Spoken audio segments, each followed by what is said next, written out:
우리 잘 지내셨습니까? 네. 우리 손양원 목사님 알고 계시죠? 아마 신앙생활 하셨던 분들은 다 한 번씩 들어보셨을 만한 그런 이름입니다. 한국 교회사뿐만이 아니라 세계 교회 역사에서도 유례를 찾아볼 수 없는 정말 그리스도의 제자요 하나님의 종이고 또 기독교의 성인으로 불릴 만한 정말 그런 목사님이십니다. 목사님은 36세 때 1938년도에 평양 장로회 신학교를 졸업하고 이제 여수 애양원 교회로 부임하셨습니다. 그런데 그 1938년은 손양원 목사님께서 신학교를 졸업한 해이기도 하지만 한국 교회 역사에서는 매우 비극적인 해로 기록이 됩니다. 바로 한국 교회가 일제의 신사참배를 하기로 결의했던 그런 해이기 때문입니다. 수많은 이들이 일제의 신사참배에 동참할 때 손 목사님께서는 이것이 우상숭배라고 하시면서 그 신사참배를 거부하다가 1940년 9월에 잡히시고 지긋지긋한 6년간의 옥살이를 시작하셨습니다. 손양원 목사님이 교도소에서 죄수들과 함께 생활을 하실 때 자주 복음을 전하시면서 또 심지어 그 교도소에 있는 교도관에게도 복음을 전하자 교도관들이 그 손 목사님을 독방으로 옮겼습니다. 독방에 투옥하고 말았습니다. 그 독방은 난방도 잘 되지 않았고 추운 겨울을 그 독방 안에서 보내셔야 했습니다. 목사님은 몸이 쇠약해지셨고 또 병이 들었고 또 독방에 아무런 난방 장치가 되어 있지 않아서 온 몸 곳곳이 동상으로 인하여서 썩어 들어가게 되었습니다. 심지어 실신한 지경에 이르렀는데 이를 본 교도관들이 이 목사 이제 다 죽었다 생각해서 그 손양원 목사님을 시체실에 버렸다라고 하는 기록이 남아 있습니다.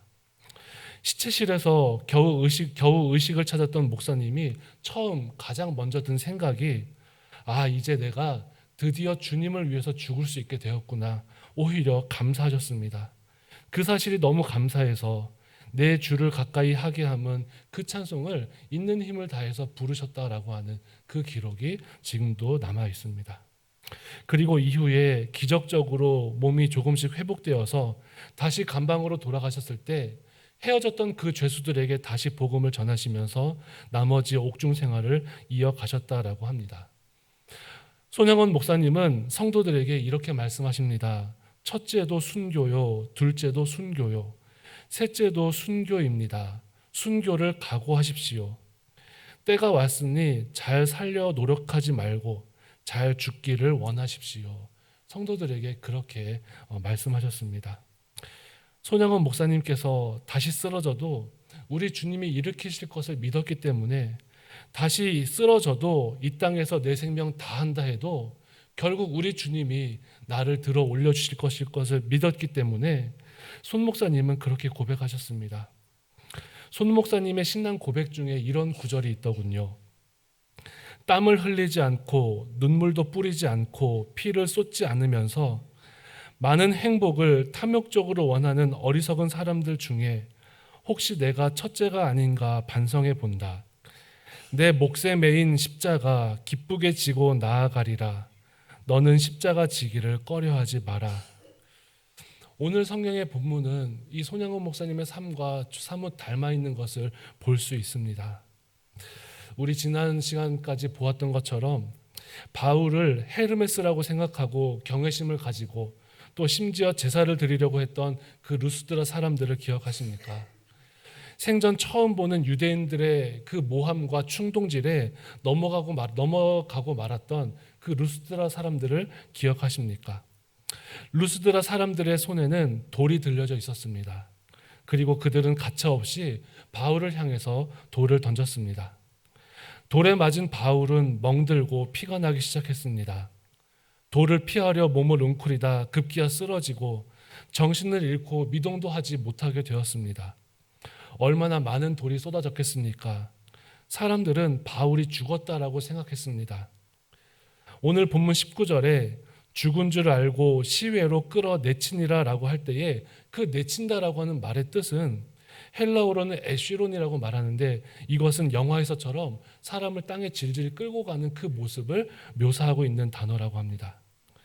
유대인과 루스드라 사람들은 모든 사람들이 볼 수 있는 성 안에 그곳에서 돌을 던졌습니다.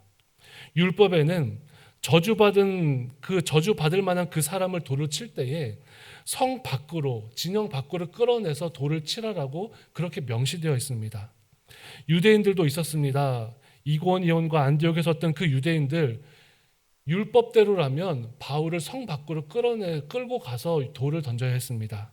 그런데 그들은 오로지 자신들의 분노를 쏟아낼 그 바울을 죽이려는 데 혈안이 되어서 성 안에서 많은 사람들이 보는 그곳에서 돌을 던졌습니다.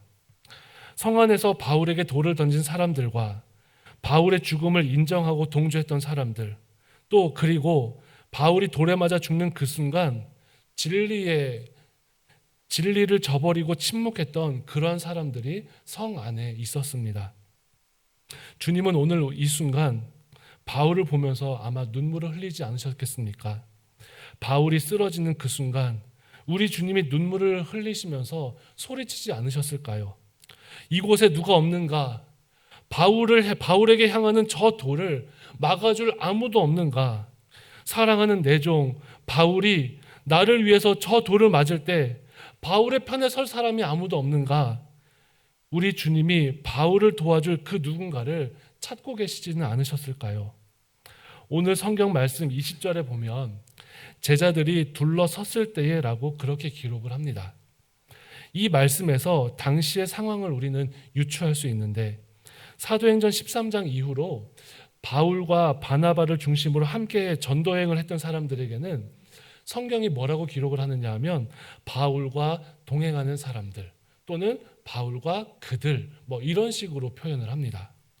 그러므로 오늘 성경 20절에 제자들이 둘러섰을 때라고 소개했던 이 사람들은요, 바울이 루스드라에서 한 번도 걷지 못했던 사람을 일으키면서 그 기적을 보고 바울의 복음을 듣고 바울의 제자가 되었던 사람들입니다. 학자들은 이 제자들 가운데에 디모데가 있었을 것이다라고 그렇게 거의 확신합니다. 몇 주 전 말씀드린 것처럼 디모데의 고향이 루스드라입니다. 디모데후서 3장 11절에 보면 디모데가 루스드라에서 당한 바울의 핍박을 보고 알았다라고 그렇게 기록도 합니다. 또 사도행전 16장에 바울이 다시 루스드라에서 디모데를 만날 때 그 디모데를 향해서 뭐라고 부르냐면 제자라고 불러요. 그래서 오늘 이곳에 이 사도행전 오늘 20절의 말씀에 나오는 이 제자들은 바로 디모데가 속해 있는 그 제자의 무리다라고 그렇게 보고 있습니다. 어쨌든 제자라고 불렸던 그 사람들인데 이들은 바울이 죽어가는 그 죽음의 현장에서 말 한마디 하지 못하였습니다. 발 한 발자국도 떼지 못하고 바울이 돌에 맞는 그 순간 침묵하고 말았습니다. 그리고 바울이 돌에 맞는 그 상황이 끝나고 제자들은 이제 바울이 죽었으니 이제 우리 선생님 바울을 어떻게 장례해야 될지 그것을 상의하기 위해서 둘러선 것이다. 그렇게 봅니다. 그런데 여러분, 이 20절에 나오는 제자들을 따로 나무랄 수는 없을 것 같습니다. 왜냐하면 이 제자들은 복음을 받아들인 지 아직 채 한 달도 되지 않았던 초신자들이었기 때문입니다. 신앙으로 보면 어린아이였습니다. 태어나서 걷지 못하는 사람을 똑바로 걷게 하여서 그 기적을 보고 하나님을 받아들인 예수님을 믿게 된 기쁨은 있었지만 복음으로 인하여서 만날 고난에 대해서는 아직 생각하지 못했던 그런 초신자와 같은 사람들이 이 오늘 성경에 나오는 제자들이었기 때문입니다. 그런데 정작 우리를 놀라게 하는 그것은 사도행전 13장 이후로 바울과 함께 전도 여행에 동행했던 그 사람들 그리고 바울의 스승과 같이 여겼던 바나바였습니다. 성경을 기록한 누가의 세심함과 꼼꼼함이라면 이들의 행적을 놓쳤을 리가 없는 장면인데 바울이 돌에 맞는 그 죽음의 공포 앞에 누구도 바울의 우산이 되어주지 못합니다. 우리는 바울이 돌에 맞는 그 장면을 통해서 몇 가지 교훈을 얻을 수 있습니다. 먼저 하나님을 믿는 그리스도인이라 할지라도 위기의 순간 침묵할 수 있다는 것을 기억해야 합니다.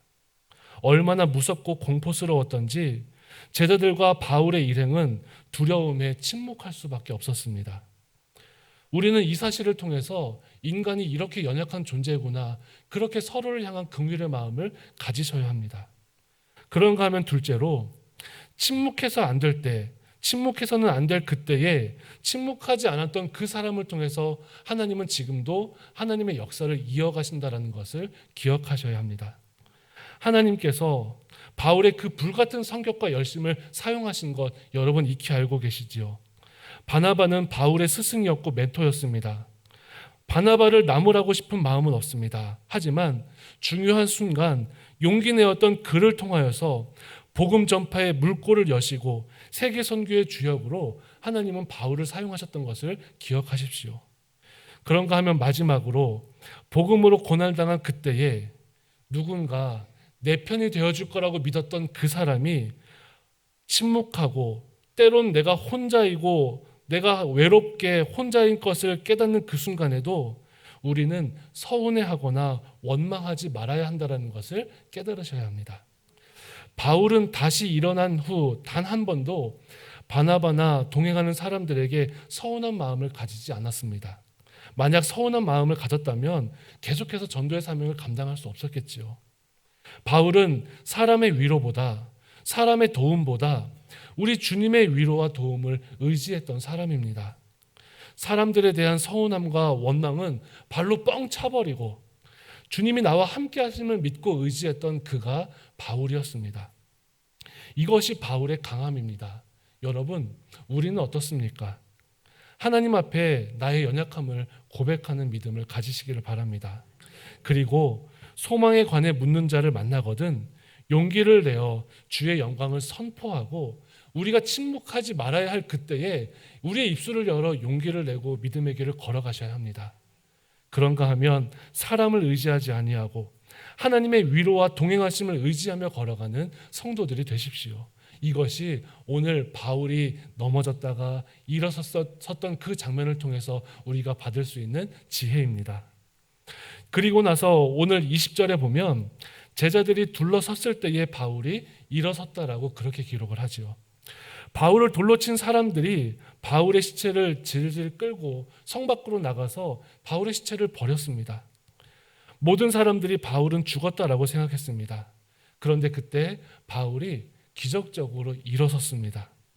오늘 성경에 일어났다라고 하는 이 헬라어는 아티스템이라고 하는 그러한 헬라어 단어를 사용하고 있는데, 이 일어난다라고 하는 아티스템이라고 하는 이 말은 일어난다라고 하는 의미와 일으켜 세운다라고 하는 의미가 있습니다.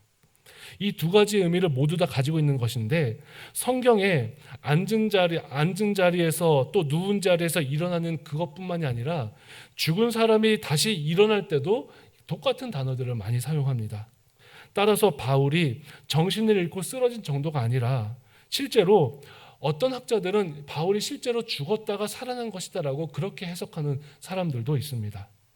이런 가능성을 전혀 배제할 수 없는 것이 성경에 예수님의 부활을 설명하는 곳곳에 마태복음에 예수님이 내가 제3일에 살아나리라 라고 할 때에도 이 아테스템이라는 말을 사용하고, 또 요한복음에 우리가 잘 아는 말씀이죠. 나는 부활이요 생명이니라고 할 때 그 부활이라는 말에도 아테스테미가 사용됩니다.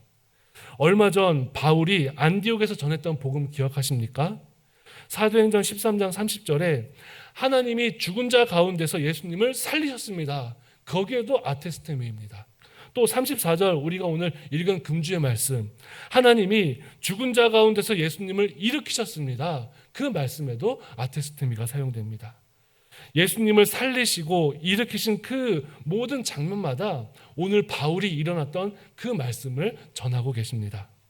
우리는 돌에 맞은 바울이 거의 죽을 뻔하다가 회복되었는지 아니면 실제로 죽었다가 살아났는지 그것을 정확히 알 수는 없습니다. 그런데 그것보다 더 중요한 것은, 분명한 것은 바울은 자신의 능력으로 일어난 것이 아니라 바로 하나님께서 일으켜 주셨다라는 그 사실입니다. 하나님께서 바울을 일으켜 주시고 하나님께서 바울을 살려주셨습니다. 우리는 이것을 기억해야 합니다. 하나님은 하나님의 은혜를 알고 그 은혜로 살아가는 성도들을 일으켜 주시는 하나님이십니다. 예수님을 일으키신 그 하나님께서 나를 일으켜 주실 거야. 우리 주님을 부활하게 하신 그 주님께서 심지어 내가 죽음을 맞이하는 그 순간에도 나를 붙잡고 계실 거야. 오늘 바울은 그렇게 믿었던 사람입니다. 주님이 걸어가신 길, 그 십자가의 길을 걷기만 하면 믿었던 이들이 나를 배신하고 또 심지어 돌을 던지는 그 앞뒤가 꽉 막힌 그 상황 속에서도 죽은 자 가운데서 예수님을 일으키시는 그 하나님이 나의 삶을 끝까지 책임지시고 다시 일으켜 주실 것을 믿었던 그 믿음이 바울의 믿음입니다. 여러분, 하나님께서 우리를 일으켜 주시기를 원합니다. 주님의 뜻대로 살다가 때로는 넘어질 때가 있고 때로는 쓰러질 때가 있고 때로는 고난을 만날 때가 있어도 내 힘이 아닌 하나님께서 일으켜 주심을 고백하는 그 성도의 삶을 살아가는 우리 모두가 되기를 바랍니다. 그런가 하면 오늘 성경 20절에 보면 지금까지와는 이해할 수 없는 또 다른 이야기를 전하고 있습니다. 하나님께서 일으키신 그 바울은 온 몸이 멍투성이의 피투성이었을 것입니다. 이제 일어났어요. 죽었다가 살아났는지 아니면 죽을 뻔하다가 겨우겨우 일어섰는지 알 수 없지만 바울이 회복했다라는 이것을 돌을 던졌던 유대인들이나 또 루스드라 사람들이 안다면 어떻게 되겠습니까? 도리어 더 큰 화를 당하지 않겠습니까? 몸을 숨기고 회복할 시간을 갖는 것이 일반적인 모습일 텐데 바울은 전혀 정반대의 행동을 하고 맙니다. 어떻게 하셨습니까? 다시 그 성으로 들어갑니다. 루스드라는 바울에게 돌을 던진 사람들이 있는 곳입니다. 바울을 죽이려 했던 유대인들이 아직 루스드라 성에 머물고 있을지도 모르는 일입니다. 그런 성 안으로 다시 들어간다라고 하는 것은 아무리 생각해도 그 이유는 다른 것이 없습니다. 바로 사람 때문입니다. 사람 때문이에요. 사람이 있어서 내 사랑하는 사람들, 내가 복음을 전했던 사람들, 나의 전한 복음을 듣고 우리 주님을 고백했던 그 사람들이 아직 그 성 안에 있기 때문에 다시 들어간 것입니다. 성 안에는 돌을 던진 사람보다 던지지 않은 사람들이 더 많았겠지요. 바울이 전했던 복음을 들었던 그 사람들, 태어나서 한 번도 걷지 못했지만 일어났던 바로 그 사람, 태어나서 한 번도 걷지 못한 그 사람을 일으킨 그 기적을 보고 복음을 받아들였던 그 초신자들, 그들이 아직도 성 안에 있기 때문이었습니다. 다시 성에 들어가서 여러분, 저는 괜찮습니다. 저는 괜찮습니다. 하나님이 나를 지켜주셨고 내가 전한 예수님을 마음에 모시고 복음을 전했더니 그 주님이 나를 이렇게 일으켜 세우셨습니다. 그러니 여러분도 앞으로 그 믿음 잃어버리지 마십시오. 그 말을 꼭 하고 싶었기 때문에 바울이 그 성으로 다시 들어간 것 아니겠습니까? 만약 바울이 루스드라가 아닌 다른 곳으로 몸을 피했다면 바울이 이전에 행한 기적과 전한 복음들은 허공 속에서 흔적 없이 사라질 수도 있었을 것입니다. 만약 바울이 다른 곳으로 몸을 피했다면 걷지 못하고 일어났던 그 사람마저도 이건 기적이 아니라 우연이야 이렇게 생각하고 말았을 것입니다. 그런데 그런 바울은 다시 그 성으로 들어가서 그들의 믿음을 굳건하게 하였습니다. 그리고 나서 그 이튿날 바울은 바나바와 함께 또 다른 곳으로 또 다른 도시로 복음을 전하러 갑니다. 오늘 성경만 그림을 한번 보시면 우리 지금까지 바울이 안디옥에서 출발해서 구브로에 갔다가 거기서 이제 마술사에게 전도하고 총독에게 전도하고 그리고 나서 밤빌리아 버가를 갔다가 버가에서 질병을 얻어서 비시디 안디옥으로 올라가고 핍박당해서 그 산길을 떠나서 이고니온 갔다가 또 핍박당하고 이고니온에서 오늘 루스드라까지 오지 않았습니까? 그리고 더베로 가서 전도를 했는데 여러분 더베에서 동쪽으로 조금만 가면 다소라고 하는 도시가 나옵니다. 어떤 도시예요? 바울의 고향이에요. 거기서 조금만 더 가면 바울의 고향이고 그동안 너무 많이 수고했으니 이제 좀 쉴 수 있겠다. 바울 그렇게 생각할 수도 있었습니다. 그런데 더베로 가서 전도하고 그리고 나서 그 길로 다시 반대길로 돌아와서 다시 루스드라로 또 다시 이고니온으로 또 다시 비시디아 안디옥으로 또 다시 밤빌리아로 또 버가에 가서 또 아탈리아에 가서 다시 안디옥까지 오는 거꾸로 가는 길을 선택했습니다. 왜 이 험난한 길을 선택합니까? 그 험난한 길은 험산 줄령에 있는 큰 산들이 가로막고 있는 그러한 다니기도 힘든 길입니다. 왜 그 길을 돌아갔을까요? 바로 사람 때문입니다. 내가 사랑하는 그 사람들, 내가 복음을 전했던 그 사람들, 비록 다시 이고니온에 가고 다시 안디옥으로 갈 때 나에게 돌을 던질 그 사람들이 있다 한더라도 나는 다시 그 길을 걸어가겠습니다. 나는 다시 그 길을 돌아가서 내 사랑하는 제자들에게 말하기를 마음을 굳게 하고 이 믿음에 머물러 있으셔야 합니다. 우리가 하나님의 나라에 들어가려면 많은 환난을 겪어야 할 것입니다. 그 말을 꼭 전하고 싶어서 반대길로 돌아온 것 아니겠습니까? 사랑하는 여러분, 이 길은 다시 돌에 맞아 쓰러진다 해도 우리 주님이 다시 일으킬 것을 믿고 걸어가는 그러한 길입니다.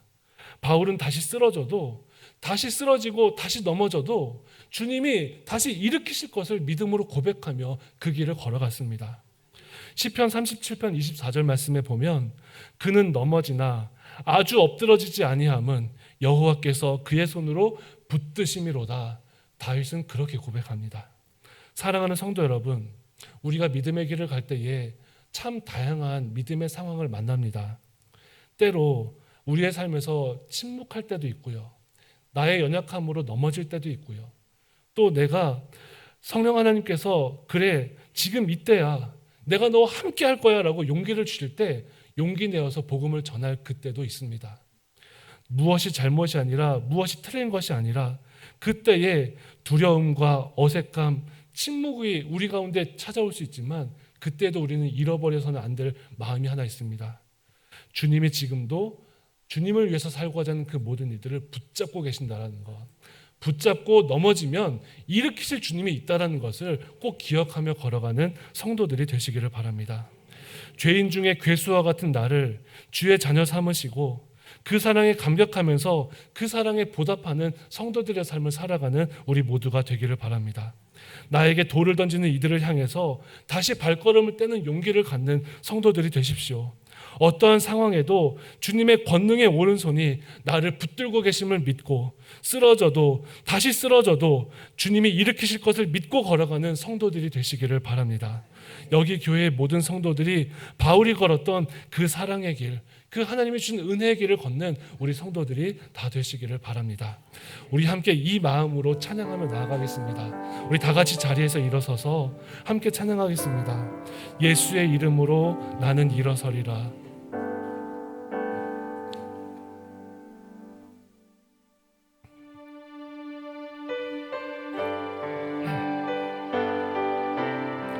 우리 함께 믿음으로 고백합니다. 예수의 이름으로 예수의 이름으로 나는 일어서리라. 주가 주신 능력으로 나는 일어서리라. 원수가 날 향해 와도 쓰러지지 않으리. 주가 주신 능력으로, 주가 주신 능력으로, 주가 주신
원수가 날 향해 와도 쓰러지지 않으리. 주가 주신 능력으로 주가 주신 능력으로 주가 주신 능력으로 일어서 예수의 이름으로 나는 일어서리라. 예수의 이름으로 나는 일어서리라. 주가 주신 능력으로 나는 일어서리라. 원수가 날 향해 와도 쓰러지지 않으리. 주가 주신 능력으로 주가 주신 능력으로 주가 주신 능력으로 일어서 우리 다시 한번 고백합시다. 예수의 이름으로 나는 일어서리라. 내 이름으로 나는 일어서리라. 주가 주신 능력으로 나는 일어서리라. 원수가 날 향해 와도 쓰러지지 않으리. 주가 주신 능력으로 주가 주신 능력으로 주가 주신 능력으로 일어서 원수가 날 향해 와도 쓰러지지 않으리. 원수가 날 향해 와도 쓰러지지 않으리. 주가 주신 능력으로 주가 주신 능력으로 주가 주신 능력으로 일어서 우리 마지막으로 고백합시다. 원수가 날 향해 와도 원수가 날 향해 와도 쓰러지지 않으리. 주가 주신 능력으로 주가 주신 능력으로 주가 주신 능력으로 일어서리.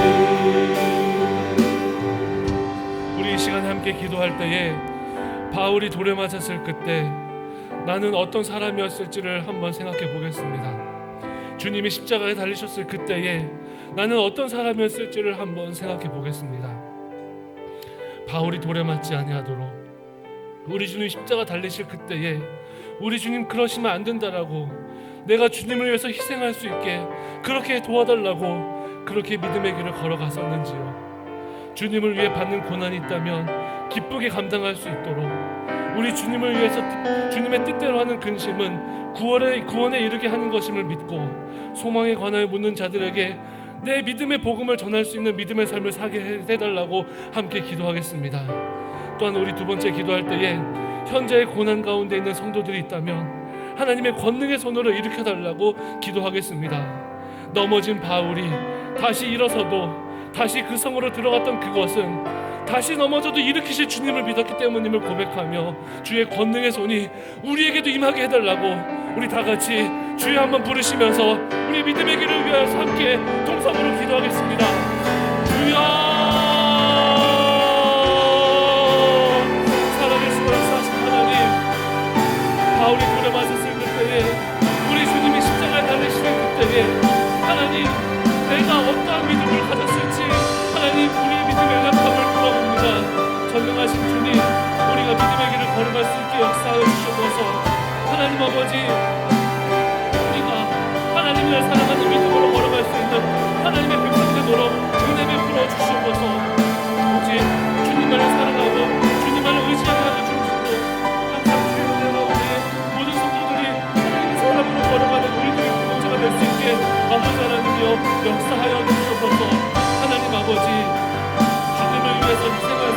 믿음을 더하여 주시옵소서.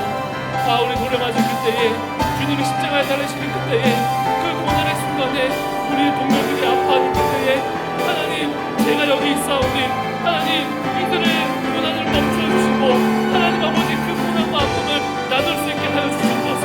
그렇게 함께 기도하고 확신한 집을 줄 수 있었는지요. 하나님 아버지, 우리의 믿음 가운데 주님 함께 하여 주시고 우리가 넘어지는 그 순간마다 하나님 아버지, 우리가 돌에 맞아 쓰러지는 그 순간에도 그 믿음을 우리 감당할 수 있는 하나님의 사람들이 될 수 있도록 역사하여 주시옵소서. 하나님, 고난의 길을 외면하지 아니하고 침묵할 때 침묵하지 아니하는 그를 위하여서 믿음의 길을 열으신다고 하셨사오니 하나님 아버지, 내 삶의 길이, 나의 믿음의 길이 하나님을 의지하고 주님을 끝까지 붙들고 걸어가는 은혜의 길이 될 수 있도록 역사하여 주옵시고 항상 주와 함께 믿음으로 살아가는 우리들의 모든 삶이 될 수 있도록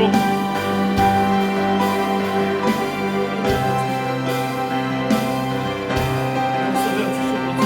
전능하신 주님, 지금 우리 고난 가운데 있는 성도들이 있다면 하나님, 주의 권능의 손으로 붙잡아 일으켜 주시옵소서.